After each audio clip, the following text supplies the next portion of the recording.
Good evening everyone. আজ আবার অনেক দিন বাদে তোমাদের সামনে উপস্থিত হয়েছি। আজকে যে বিষয়টা নিয়ে আলোচনা করব সেটা হচ্ছে সম্প্রতি বিকাশ ভবন থেকে একটা নির্দেশিকা প্রতিটি জেলার স্কুল পরিদর্শকের অফিসে এসেছে।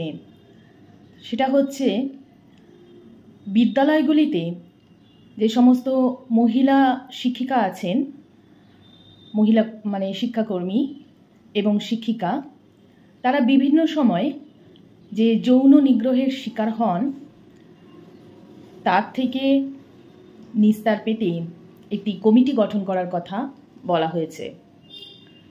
তো এই ইন্টারনাল কমপ্লেন্ট কমিটি বা আভ্যন্তরীণ অভিযোগের যে কমিটি গঠন করা হয়েছে সেটার নিয়েই একটু আলোচনা আমি এখানে করব। এবং আলোচনার শেষে আমারই খুব কাছের একজন মানুষ আপনাদেরকে আইনগতভাবে বিষয়টাকে ব্যাখ্যা করবেন। তাহলে আপনাদের কাছে একটাই অনুরোধ, পুরো ভিডিওটা দেখবেন, স্কিপ করবেন না। আর সবশেষে কেমন লাগলো অবশ্যই কিন্তু কমেন্ট করে জানাবেন।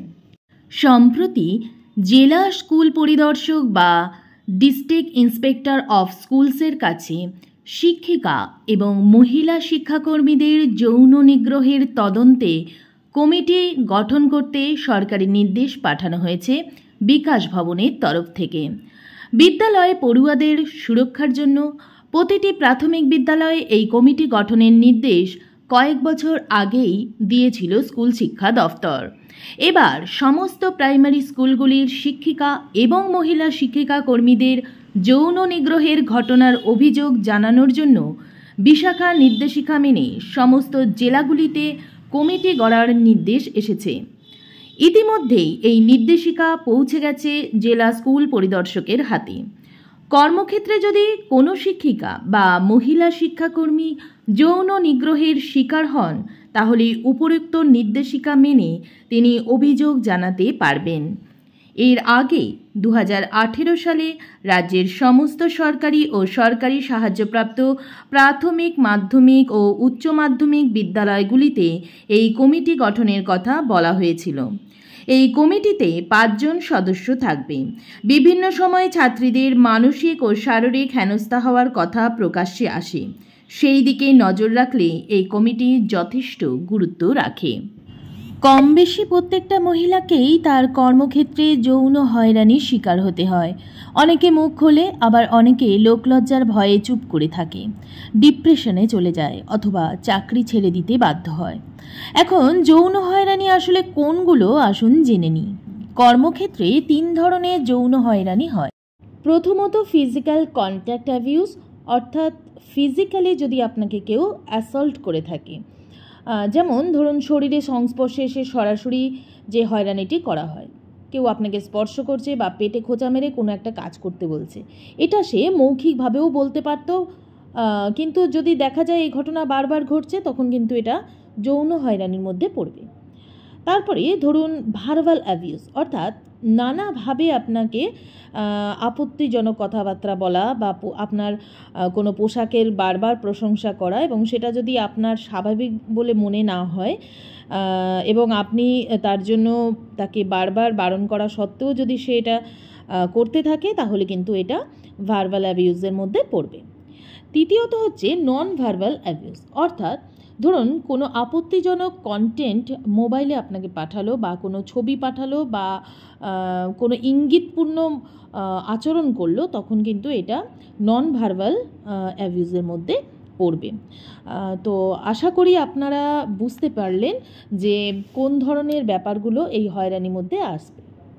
এরপর মূল বিষয় যেটা, সেটা হচ্ছে প্রতিটি বিদ্যালয়ে এই ধরনের একটা কমিটি কিন্তু গঠন করতে হবে এবং এই সকল সদস্যের নাম সহ পরিচালন সমিতিতে রেজলিউশন করে তার মেমো নাম্বার এবং তারিখ সহ বিদ্যালয়ের প্যাডে প্রতিলিপি লিখে সভাপতির সই এবং বিদ্যালয় প্রধানের সই করিয়ে সেটা মানে অর্ডার কপি হিসেবে তাকে মান্যতা কিন্তু দিতে হবে। আজ এই পর্যন্তই। আশা করি আপনারা সবাই বুঝতে পেরেছেন। ভিডিওটি যদি ভালো লাগে অবশ্যই লাইক, শেয়ার ও কমেন্ট করবেন এবং আমার চ্যানেলটিকে সাবস্ক্রাইব করে নেওয়ার অনুরোধ রইল যারা এখনও পর্যন্ত সাবস্ক্রাইব করেননি।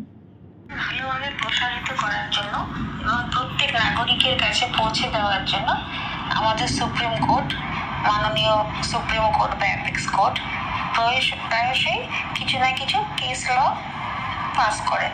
সেই কেস লর মাধ্যমে সংবিধানের যে ধারাগুলো আছে সেটা আরো ভালোভাবে যাতে মানুষ তার সুবিধা নিতে পারে এবং তার ইন্টারপ্রিটেশন করে যাতে মানুষের কাছে তার ফান্ডামেন্টাল রাইটস, মৌলিক অধিকার পৌঁছাতে পারে, সেই জন্য সুপ্রিম কোর্ট প্রতিদিনই চেষ্টা করে যাচ্ছে। তার মধ্যে অন্যতম কেস ল যার ব্যাপারে আমি আজকে বলতে চাইছি সেটা হচ্ছে ভিশাখা ভার্সেস স্টেট অফ রাজস্থান। এইটা কেস ল ল্যান্ডমার্ক কেস ল একটা, সেটা পাস হয়েছিল 1997 সালে। সেখানে এই কেস লর পরে সুপ্রিম কোর্ট কেস লর পরে একটা নতুন আইন প্রণয়ন হলো। সুপ্রিম কোর্ট যা গাইডলাইন্স দিয়েছিলেন তার ভিত্তিতেই, তার নিরিখে একটা নতুন আইন প্রণয়ন হলো। আইনটার নাম হচ্ছে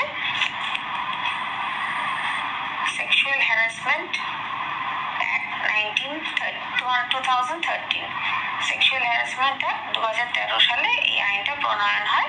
কিন্তু সেটা কার নিরিখে তৈরি হয়? ভিশাখা কেস লর যে গাইডলাইন্স ছিল তার নিরিখে এই আইনটা আমাদের পার্লামেন্ট প্রণয়ন করে। প্লেসে মানে কর্মস্থলে সেক্সুয়ালি হ্যারাসড হয় বা সেক্সুয়ালি হ্যারাস হচ্ছে এরকম প্রবণতা দেখতে পায়, সেক্সুয়ালি হ্যারাসমেন্ট মানে যৌন নির্যাতন, সেরকম যদি হয় তাহলে তার কি প্রতি কথা বলে এবং তার মধ্যে যে পেনাল্টি আছে সেটাও এই আইনে বলা আছে কি কি সাজা হতে পারে এই আইন লঙ্ঘন করলে। প্রথমেই বলে রাখি, যে কোনো সংস্থা বা যে কোনো ওয়ার্ক প্লেস যারা এমপ্লয়ি দিয়ে কাজ করাচ্ছে তাদেরকে এই নিয়মাবলীগুলো মানতেই হবে। সেটা সরকারি হোক, প্রাইভেট হোক, আধা সরকারি হোক, যে কোনো অর্গানাইজেশন যেখানে কর্মীরা কাজ করে সেখানে এই সেক্সুয়াল হ্যারাসমেন্ট অ্যাক্ট অনুযায়ী যে প্রভিশনস আছে সেগুলো মেনে তাদের চলতে হবে। এবং এই অ্যাক্ট অনুযায়ী যে প্রভিশন আছে তাতে পরিষ্কার বলা আছে যে এমপ্লয়ারকে একটা আইসিসি তৈরি করতে হবে, internal complaint committee. Internal complaint কমিটিটা কি কাজ করবে? যদি যৌন হ্যারাসমেন্ট সংক্রান্ত কোনো অভিযোগ কারোর তরফ থেকে আসে, কোনো মহিলা কর্মীর তরফ থেকে আসে, তাহলে তারা সেটা ইনকোয়ারি করবে। এবং আইসিসি যে কমিটিটা যেটার কথা বললাম সেটা 10 জন এমপ্লয়ি থাকলে এমপ্লয়ারকে কিন্তু এই কমিটিটা গঠন করতে হবে। 10 জন এমপ্লয়ি শুধুমাত্র মেয়ে হতে হবে কোনো ব্যাপার